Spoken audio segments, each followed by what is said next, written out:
Hi மக்களே!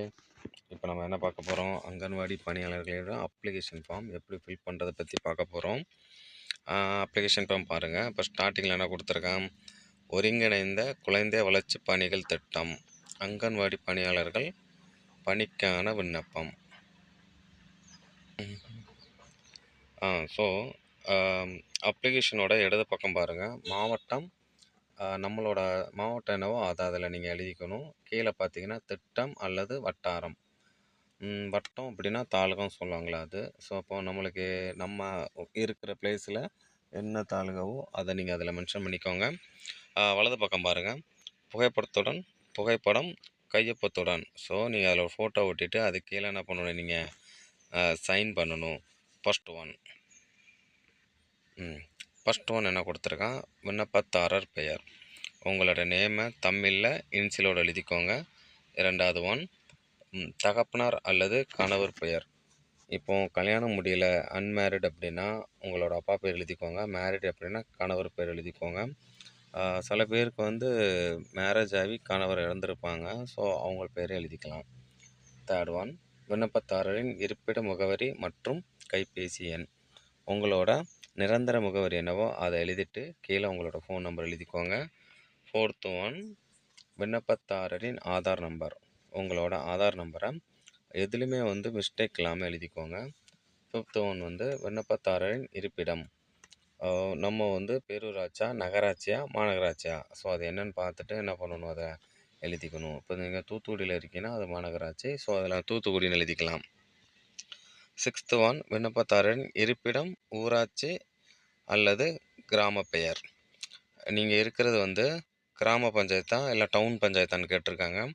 கிராம பஞ்சாயத்துனா அந்த பஞ்சாயத்தினோட பேர் எழுதிக்கோங்க. டவுன் பஞ்சாயத்துனா அதோட பேர் எழுதிக்கோங்க. செவன்த் ஒன் வந்து அங்கன்வாடி பணியாளர் நியமனம் கோரும் காலி பணியிட குழந்தை மையத்தின் எண். ஸோ உங்களுக்கு எங்கே வேக்கன்ட் இருக்குன்னு தெரியுதோ அந்த மையத்தோட எண் எழுதிக்கோங்க, அதோட அட்ரஸ் எழுதிக்கோங்க. எய்த் ஒன், கல்வி தகுதி. நீங்கள் என்ன தகுதின்னு சொல்லிட்டு என்ன படிச்சிருக்கீங்கிறத அதில் மென்ஷன் பண்ணணும். அங்கன்வாடி அமைப்பாளருக்கு மினிமம் குவாலிஃபிகேஷன் 12th படிச்சிருக்கணும். அண்ட் உதவியாளர் சமைப்பாங்களா அவங்க வந்து 10th முடிச்சிருக்கணும். ஸோ இதில் கல்வி தகுதி, உங்களோட கல்வி தகுதி என்னவோ அதை நீங்கள் மென்ஷன் பண்ணிக்கலாம். 9th ஒன், 12ஆம் வகுப்பு தேர்ச்சி. அதை வந்து சான்றிதழ் சுய சான்று, அதாவது செல்ஃப் அட்டாஸ்ட் பண்ணி என்ன பண்ணணும், அதோட ஜெராக்ஸ் அதில் அட்டாச் பண்ணணும். 12ஆம் வகுப்பு தேர்ச்சி பெற்ற விவரம் கேட்டிருக்கான். ஸோ அதில் நீங்கள் வந்து என்ன போடணுன்ட்டு எனக்கும் தெரியல. அதை வந்து என்ன பண்ணிக்கோங்க, மாவட்ட திட்ட அலுவலகம் போகும்போது கேட்டு ஃபில் பண்ணிக்கோங்க. ஆனால் மறக்காமல் நம்ம 12th மார்க் ஷீட்டோட ஜெராக்ஸ் இருக்குல்ல, அதில் நீங்கள் செல்ஃப் அட்டாஸ்ட் பண்ணி, அதாவது நீங்கள் சைன் பண்ணி இதோட கனெக்ட் பண்ணணும், அட்டாச் பண்ணணும். 10th ஒன்று வந்து பிறந்த தேதி மற்றும் பூர்த்தி அடைந்த வயது. சரிங்களா? ப்ராக்கெட்டில் ஒன்று போட்டிருக்கான், அறிவிப்பு வந்த மாதத்தின் முதல் நாளின் படி. சரியா? அப்போ உங்களோட டேட் ஆஃப் பர்த்து இப்போ நோட்டிஃபிகேஷன் வருதுல்ல, அதுக்கு முந்தின நாள் வரைக்கும் உங்களோட என்ன ஏஜோ அதை நீங்கள் வந்து அதில் மென்ஷன் பண்ணணும். எக்ஸாம்பிளுக்கு 30 வயது 4 மாதம் அப்படின்னா அதில் மென்ஷன் பண்ணணும். 11th ஒன்று வந்து வகுப்பு, வருவாய்த்துறையில் பெற்ற சாதி சான்றுடன். இப்போ நீங்கள் என்ன கம்யூனிட்டிங்கிறத வந்து இதில் மென்ஷன் பண்ணணும். ரைட் சைடில் கொடுத்துருக்கான் தாவ அண்டு தாப்ப, மீ பீவ அண்டு பீவ அண்ட் ஈவ. ஸோ இதில் எனக்கு 2-3 தெரியுது. பிற்படுத்தப்பட்ட வகுப்பு, இதர வகுப்பு, மிகவும் பிற்படுத்தப்பட்ட வகுப்பு, மீதி 2 தான் எனக்கு தெரியல. தாழ்த்தப்பட்டோர்னு நினைக்கிறேன், அது மட்டும் எனக்கு தெரியல எக்ஸாக்டாக. அதை மட்டும் நீங்கள் கொஞ்சம் தெரிஞ்சுக்கோங்க. இல்லை அப்படின்னா நான் இதை தெரிஞ்சுக்கிட்டு நெக்ஸ்ட் வீடியோவில் உங்களுக்கு வந்து வீடியோவாக கன்வெர்ட் பண்ணி போடுறேன். அடுத்து 12th ஒன், விண்ணப்பதாரரின் இருப்பிட முகவரி சான்று. நீங்கள் வந்து நிரந்தர முகவரி எங்கேவோ அதுக்கு என்ன வச்சுருக்கீங்கன்னு பார்த்தீங்கன்னா, எக்ஸாம்பிள் வந்து இருப்பிட முகவரி சான்று என்னெல்லாம் இருக்குதுன்னு பார்த்தீங்கன்னா, வாக்காளர் அட்டை, குடும்ப அட்டை அண்டு ஆதார் அட்டை. இதில் 3ல் ஏதாவது ஒன்று இருந்தீங்க அப்படின்னா அதோட ஜெராக்ஸை வந்து இந்த அப்ளிகேஷன் ஃபார்மோட அட்டாச் பண்ணணும். நெக்ஸ்ட் ஒன்று வந்து மாநகராட்சி, நகராட்சி, பெரூராட்சி. இதில் வந்து உங்களுக்கு என்ன இருக்கோ அதை நீங்கள் அதில் பக்கத்தில் மென்ஷன் பண்ணணும். மாநகராட்சியில் இருக்கீங்களா, நகராட்சியில் இருக்கீங்களா, பேரூராட்சி இருக்கீங்களான்னு தான் கேட்டிருக்கான். இல்லை நகரத்தில் இருக்கீங்களா அப்படிங்கிறத கேட்டிருக்கான். அதை நீங்கள் இதில் வந்து என்ன பண்ணிக்கணும், எழுதிக்கணும். அடுத்து கேட்டிருக்கேன் பாருங்கள், விண்ணப்பதாரர் குழந்தைகள் மையம் அமைந்துள்ள அதே வார்டை சேர்ந்தவரா. இப்போ இதுக்கு என்ன உங்களுக்கு புரியல அப்படின்னா, இப்போ உங்க கிராமத்துல, உங்க வார்டுல இந்த ஸ்கூல் இருந்துச்சு அப்படின்னா, அதுக்கு நீங்க ஆமான்னு போட்டுட்டு, அந்த வார்டோட பேர் எழுதிக்கணும். சரிங்களா? அப்புறம் 13.2 என்ன கேட்டிருக்கேன் அப்படின்னா, பக்கத்து வார்டு. சரிங்களா? ஸ்கூல் இருக்கிறது வந்து ஒரு வார்டுல இருக்கு. ஆனா நீங்க வசிக்கிறது பக்கத்து வார்டுல இருந்தீங்க அப்படின்னா, அதுக்கு ஆமான்னு போட்டு, உங்க வார்டோட பேர் எழுதிக்கணும். அப்புறம் 13.3 இருக்கு பாருங்க.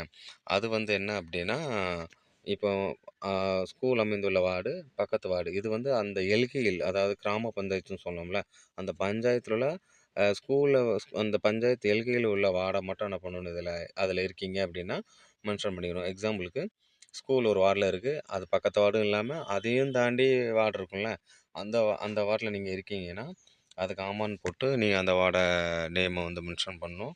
அதுக்கப்புறம் கிராமங்களில் குழந்தைகள் மையங்கள் சரியா? ஊரகம்.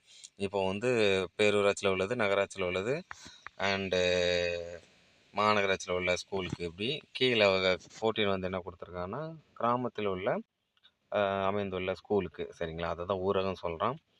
விண்ணப்பதாரர் வந்து அமைந்துள்ள கிராமத்தை சேர்ந்தவரா? இப்போ வந்து நீங்க எக்ஸாம்பிள் பள்ளக்குறிச்சி கிராமத்தில நாங்க இருக்கோம் அப்படின்னா, எங்க கிராமத்துக்குள்ள நெறைய வார்டு இருக்கும். ஸோ அந்த கிராமத்தில அந்த ஸ்கூல் இருந்துச்சு அப்படின்னா, அ அதுக்கு நீங்க ஆமான்னு போட்டு அந்த கிராம பேர் எழுதிக்கலாம். 14.2 வந்து பக்கத்து கிராமம். இப்போ எக்ஸாம்பிள் எங்க ஊர்ல படுக்குபத்து கிராமம் உண்டு, மாதங்குறிச்சி கிராமம் உண்டு. ஸோ அதெல்லாம் பக்கத்து கிராமம். ஸோ அங்க ஸ்கூல் இருந்துச்சு அப்படின்னா, அந்த கிராமத்து அந்த ஸ்கூலுக்கு நீங்க பக்கத்து கிராமத்தில இருந்தீங்கன்னா, அதுக்கு ஆமான்னு போட்டு உங்களோட கிராம பேர் எழுதிக்கலாம். நெக்ஸ்ட் ஒன் வந்து அந்த எல்கைகளுக்குள்ள சரிங்களா? ஸோ அத மட்டும் நீங்க அதுக்குள்ள இருந்தீங்கன்னா, அதுக்கு ஆமான்னு போட்டு அதோட பேர் எழுதிக்கலாம். அப்புறம் வந்து விண்ணப்பதாரின் திருமண நிலை. ஒண்ணு திருமணம் ஆகாதவர்கள், இன்னொன்னு திருமணம் ஆனவர்கள். ஃபர்ஸ்ட் ஒன் வந்து திருமணம் ஆனவர்கள் எனில், ஆ என்ன கேட்டிருக்கான்னா, கணவரால் கைவிடப்பட்டவரா கேட்குறான். அப்படின்னா ஆம்ன்னு போடுங்க, இல்லன்னா இல்லன்னு போட்டுருங்க. டிக் பண்ணுங்க. மாற்றுத்திறனாளி குழந்தைகளுடைய பெண். சரியா? உங்களுக்கு எதுவும் மாற்றுத்திறனாளி அப்படின்னு கேட்டிருக்காங்க. ஆமான்னா எஸ் போடுங்க. இல்லன்னா அதில டிக் இல்ல டிக் போட்டு விட்டுருங்க. மாற்றுத்திறனாளி கணவனுடைய பெண். சரிங்களா? ஸோ இது குடும்பத் தலைவி. அதாவது உங்களோட ஹஸ்பண்ட் வந்து மாற்றுத்திறனாளியா இருந்தா இதில ஆமான்னு போடுங்க. அப்புறம் விண்ணப்பதாரரின் குழந்தைகளோ, கணவனோ விபத்து மற்றும் நாள்பட்ட நோயினால் பாதிப்படைந்து படுக்கையில் உள்ளாரா? சரிங்களா? இப்போ உங்களோட குழந்தைங்களோ, இல்லன்னா கணவரோ விபத்தில் அடிபட்டு, அ அல்லது நோய்வாய்ப்பட்டு இப்போது இருக்கிறாங்களா? அப்படின்னு படுக்கையில் உள்ளாரா? சரிங்களா? எந்திரிக்க முடியாம படுக்கையில இருக்காங்களா? அப்படின்னு கேட்டிருக்காங்க. ஆமான்னா ஆமான்னு போடுங்க. இல்லன்னா இல்லைன்னு மென்ஷன் பண்ணிடுங்க. அதுக்கப்புறம் 2 குழந்தைகளுடைய 35 வயதிற்குட்பட்ட விதவை. சரிங்களா? அப்போ எப்படி சொல்ல விதவைன்னு உங்களுக்கு தெரியும். ஆனா 2 குழந்தைகள் இருந்துச்சுன்னா, ஆமான்னு போடுங்க. அதில இல்லன்னு போட்டுருங்க. இல்லன்னா குறைந்தது 2 பெண் குழந்தைகள் உள்ள பெண். இவங்க வந்து ஹஸ்பண்ட்லாம் இருப்பாங்க. பட் ஆனா 2 பெண் குழந்தைகள் மட்டும் இருக்கு அப்படின்னா, அவங்க என்ன பண்ணிக்கலாம், இதில வந்து ஆம் போட்டுக்கலாம். இல்லன்னா இல்லைன்னு போட்டுக்கலாம். நெக்ஸ்ட்டு திருமணம் ஆகாதவர்கள் எனில். ஸோ 2 பேரும் அப்ளை பண்ணலாம். ஸோ அவங்க இப்போ வந்து அன்மேரிடு. ஆதரவற்ற பெண். அப்பாவும் இல்ல, அம்மாவும் இல்ல அப்டின்னா என்ன பண்ணணும்? அவங்க வந்து அந்த இடத்துல ஆமான்னு போட்டுக்கணும். இருக்காங்கன்னா இல்லைன்னு போட்டுக்கோங்க. விண்ணப்பதாரர் மாற்றுத்திறனாளி. ஸோ மாற்றுத்திறனாளியா இருந்தாங்க அப்டின்னா, அப்ளை பண்றவங்க மாற்றுத்திறனாளியா இருந்தாங்கன்னா, அவங்களுக்கு கீழ உள்ள கிரைட்டீரியா குடுத்துருக்கான். குள்ளத்தன்மையுடையவர். குட்டையா இருக்கீங்க அப்டின்னா ஆமான்னு போடுங்க. அப்புறம் தொழுநோய் தெரியும் தானே? தொழுநோய் இருந்துச்சு அப்டின்னா, அவங்க ஒரு 40% ஓகே எல்லாம் கிளியர் ஆகி கொஞ்சமா இருக்குன்னா, அவங்க ஆமா இல்லை போட்டுக்கோங்க. அப்புறம் அமில வீச்சால் பாதிக்கப்பட்டவர். இதெல்லாம் நம்ம ஃபிலிம்ல பார்த்துருப்போம் படத்துல. சிலவங்க வந்து பெண்களோட மூஞ்சில ஆசிட் ஊத்துவாங்க. ஸோ அந்த மாதிரி இருக்கிறவங்க இல்லன்னா, ஆ ஏதாவது ஃபேக்ட்ரியில ஒர்க் பண்ணி அந்த ஆசிட் பட்டு ஒரு மாரி பாதிக்கப்பட்டிருந்தாங்கன்னா, அவங்க வந்து என்ன பண்ணணும்? ஆம், இல்லைன்னு போட்டுக்கணும். சரிங்களா? இப்ப நம்ம குடுத்துருக்க மேல எல்லாத்துக்குமே நீங்க ஆமான்னு போட்டீங்கன்னா, கண்டிப்பா அதுக்கு என்ன பண்ணணும் நம்மளுக்கு ப்ரூஃப் வேணும். அதாவது சான்றிதழ் வேணும். அத வந்து கண்டிப்பா இந்த அப்ளிகேஷனோட அட்டாச் பண்ணணும். சரிங்களா? இல்லன்னா ஒண்ணும் பிரச்சனை கிடையாது. அப்புறம் கடைசில எந்த இடம், நாள், உங்க ஊர் பேரு, எந்த டேட்ல நீங்க இந்த அப்ளிகேஷன் எழுதுறீங்களோ அந்த டேட்டு, அப்புறம் உங்களோட சைனு, விண்ணப்பதாரர் கையொப்பம். கீழ குறிப்புன்னு போட்டிருக்கான். விண்ணப்பதாரர்கள் இருப்பிடத்திற்குட்பட்ட வட்டாரம், இல்ல திட்டம், குழந்தை வளர்ச்சி திட்ட அலுவலகத்தை அணுகி விண்ணப்பிக்கவும். சரிங்களா? இப்போ நீங்க அ எங்க இருக்கீங்களோ, உங்களோட வட்டாரத்திலயோ இல்லன்னா நகரம். அதாவது ஊரகம் இல்லன்னா நகரம். இங்க உள்ள குழந்தைகள் வளர்ச்சி திட்ட அலுவலகம்னு ஒண்ணு இருக்கும். ஸோ அங்கே போயிட்டு அப்ளிகேஷன் வாங்கி ஃபில் பண்ணிவிட்டு அவங்கள்ட்ட கொடுக்குற சொல்லி போட்டிருக்காங்க. சரிங்களா? அந்த குழந்தைகள் வளர்ச்சி திட்ட அலுவலகம் எங்கே இருக்குங்கிறத ஃபஸ்ட்டு விசாரிங்க, கண்டுபிடிங்க. எங்கே இருக்குன்னு பார்த்துட்டு நிபந்தனைகள் கொடுத்துருக்கான் என்னன்னு பாருங்கள். 12ஆம் வகுப்பு கண்டிப்பாக பாஸ் பண்ணியிருக்கணும். அதோட ஜெராக்ஸை வந்து நீங்கள் செல்ஃப் அட்டஸ்ட் பண்ணி இதோட அட்டாச் பண்ணியிருக்கணும். அப்புறம் வந்து சரளமாக தமிழ் பேசவும் எழுதவும் தெரியணும். நேர்காணலுக்கு வர்றதுக்கு போகிறதுக்கு உண்டான செலவு எதுவுமே அவங்க தரமாட்டாங்க. அதுக்கப்புறம் உங்களோட ஏஜ் லிமிட் வந்து 25லேருந்து 35க்குள்ளே இருக்கணும். ப்ளஸ் ஏஜ் ரிலாக்ஸேஷன் கொடுத்துருப்பாங்க. யாருக்கெல்லாம்னா விதவை, ஆதரவற்ற பெண்கள், எஸ்சி அண்ட் எஸ்டி பிரிவினருக்கு மட்டும் 5 வருஷம் என்ன பண்ணியிருப்பாங்க, வயது தளர்வு கொடுத்துருப்பாங்க. அதாவது அவங்க 40 வயசு வரைக்கும் அப்ளை பண்ணிக்கலாம். அப்புறம் இப்போது மேலே நம்ம நிறைய இது பார்த்தோம் அப்ளிகேஷன் ஃபில் பண்ணும்போது. அதில் வந்து நிறைய ஆதரவற்ற பெண், கணவரால் கைவிட்டப்பட்டவர் இப்படி இருக்கிற எல்லாத்துக்குமே வந்து கண்டிப்பாக என்ன பண்ணணும், நம்ம சர்டிஃபிகேட் வந்து அதில் ப்ரூஃப் வந்து என்ன பண்ணணும், சப்மிட் பண்ணி ஆகணும். அப்புறம் கண்டிப்பாக ஆதார் அட்டை, குடும்ப அட்டை இதில் ஏதாவது ஒன்று நம்ம என்ன பண்ணணும், சப்மிட் பண்ணி ஆகணும். அப்புறம் நீங்கள் வந்து அந்த இது மாற்றுத்திறனாளி இருந்துச்சு அப்படின்னா அதோட சர்டிஃபிகேட்டும் என்ன பண்ணணும், நம்ம சப்மிட் பண்ணி ஆகணும். சரிங்களா? இதை கொடுத்ததுக்கப்புறம் ஒப்புகை சீட்டுன்னு ஒன்று இருக்குது. இது வந்து யாருன்னா நம்ம வந்து திட்ட அலுவலகத்தில் கொடுப்போம்ல, குழந்தைகள் வளர்ச்சி திட்ட அலுவலகத்தில் கொடுக்கும்போது அவங்க நம்ம அப்ளிகேஷன் பார்த்து எல்லாம் கரெக்ஷன்லாம் முடிச்சு ஓகே அப்படின்னா என்ன பண்ணுவாங்க, நமக்கு வந்து அப்ளிகேஷன் கொடுத்ததுக்காக ஒரு ஒப்புகை சீட்டு கொடுப்பாங்க. சரிங்களா? அதுதான் நம்மளோட அப்ளை பண்ணதுக்கு உண்டான ப்ரூஃபு. ஸோ அதை என்ன பண்ணணும், நீங்கள் வாங்கிட்டு வந்துகிட்டே இருக்கணும். கண்டிப்பாக அவங்க சைன் பண்ணி அதில் சீல் போட்டிருப்பாங்க டேட்டோட. சரிங்களா? நன்றி மக்களே. இதில் யாராவது டவுட் இருந்துச்சுன்னா கண்டிப்பாக கமெண்ட் பண்ணுங்கள். நான் வேறு வீடியோவில் அந்த டவுட்டை கிளியர் பண்ணுறேன். ஸோ பார்க்கலாம்.